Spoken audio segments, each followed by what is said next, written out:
All right, people, let's get started. I'm Dr. Damian Wolf. For the newbies in the room, I'm the guy they call when a puzzle is either trying to stab us or, unravel the fabric of reality. Today we're talking about the second one. I've got my industrial-sized thermos of coffee, my trusty yo-yo right here in my pocket, and a whole lot to unpack about one of the quietest but most dangerous items we have. So, welcome to the official briefing on SCP-032. Look, after a long week arguing containment specs with Dr. Harleen and, frankly, dodging whatever sharp object SCP-076-2 felt like throwing that day, you just get tired. You get tired of teeth and claws and things that scream in languages that make your nose bleed. So, I turned my attention to something different. Something quiet. A puzzle box. An unassuming little simulacrum that just might be one half of a weapon that could end everything. And when I say everything, I mean everything. Okay, let's get into the weeds here. Before we touch the whole reality failure part of the program, you need to understand what SCP-032 actually is. Because on the surface, it's pretty simple, but underneath is where the real cruelty of its design begins. So what are we looking at? A meticulously crafted imitation of a person. From a distance, you'd think she was a woman in her late 20s, but get closer and it's all synthetic. The skin, it's 5.5 millimeters of pigmented silicone. The hair is just plastic fiber, and on the inside, there are no bones, no muscles, no organs, no beating heart. It's just oil. Black, refined, sterile oil. It's a doll, plain and simple, but one built with a horrifying level of precision. It can walk, it can talk, it can even think, sort of. Now this is where it gets really strange. This is its main party trick. SCP-032 basically creates a biological dead zone around itself. It doesn't have to attack anything, it just radiates this aura that switches life off. It suppresses all biological energy exchange. Plants in its vicinity, they stop photosynthesizing. Animals, their respiratory and digestive systems just fail. Even the bacteria in the soil, their reproductive systems get fried. It is, for all intents and purposes, a walking, talking biological void.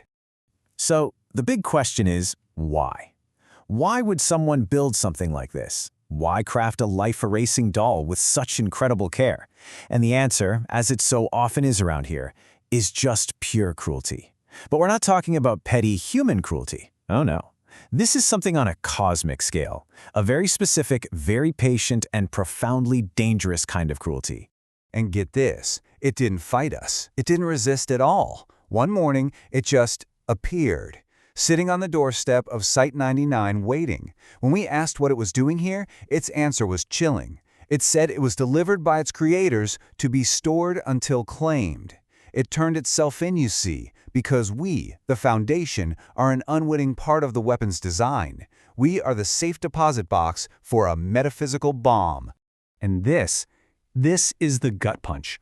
The person who is meant to claim this package, that would be another anomaly we know all too well, SCP-1440, an old man cursed to wander the earth forever whose mere presence causes the immediate and catastrophic collapse of anything human beings have ever built. And SCP-032, it was built as a perfect, empty replica of the wife he lost centuries ago. She isn't a memorial, she's a punishment, a final, agonizing torment designed for a man who is already living in his own personal hell. But it's actually worse than just a replica. This isn't a tribute, it's a mockery. Its creators engineered it to despise the very woman it's based on. It feels this programmed, seething resentment for the realness it can never have, for the memories it possesses but never actually experienced. Every synthetic fiber, every single drop of oil inside it is infused with a manufactured hatred. And that's a key part of the mechanism. It turns this tragic lure into a beacon of pure, concentrated negativity. Which brings me to my theory. The whole reason you're all sitting here today. This isn't just about tormenting one very unlucky old man. The stakes are so much higher.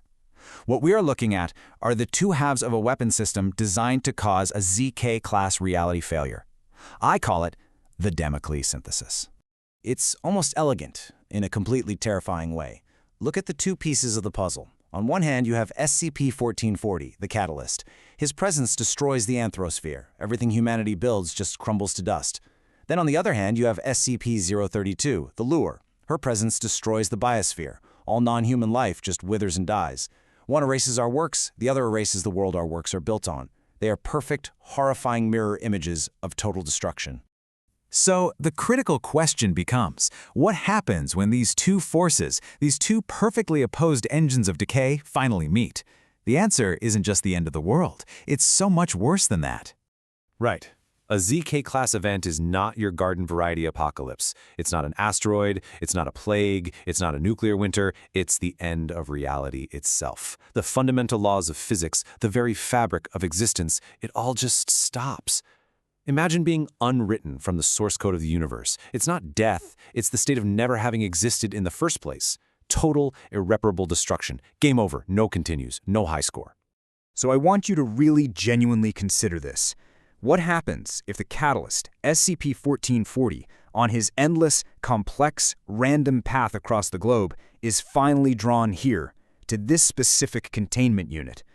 What happens when the man who unmakes civilization finds the thing that unmakes nature, a thing that wears the face of his greatest love and just boils with hatred for her memory? Yeah, it ends with the whole board flipping. This isn't some chess game where you lose a piece or even get checkmated. No. This is that moment where your opponent gets so furious they just flip the entire table over, scattering all the pieces and smashing the board to bits. The game itself ceases to exist. That is what a convergence event between 032 and 1440 would be.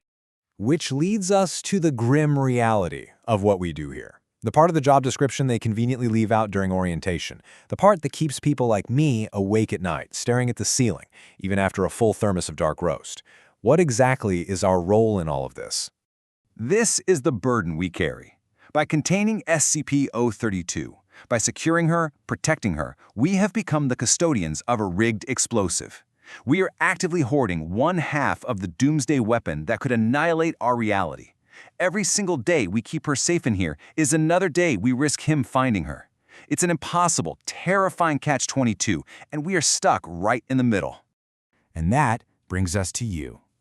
The theory is terrifying. I get it. But here in the Foundation, we turn terror into procedure. We turn existential dread into checklists.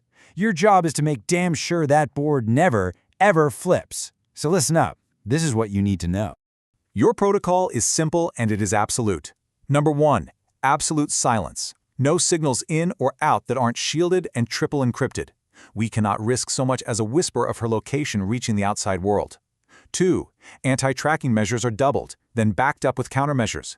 To the rest of the world, this place must be a ghost. 3 and 4 are basic containment integrity. Monitor the field constantly for any fluctuations and ensure zero contact with external biologicals. We keep her effect completely sealed. And 5, this is the most important one. If you see anything out of the ordinary, anything anomalous, you report it. Immediately, no hesitation. Do you understand? That's all I've got for you today. Don't ever forget that your diligence, your ability to follow that checklist down to the letter is the only thing standing between consensus reality and the flip of a board. So stay awake, stay alert, and please, for the love of everything that is, was, or ever will be, do your jobs. Any questions? Good. Now if you'll excuse me, my thermos is empty. Dismissed.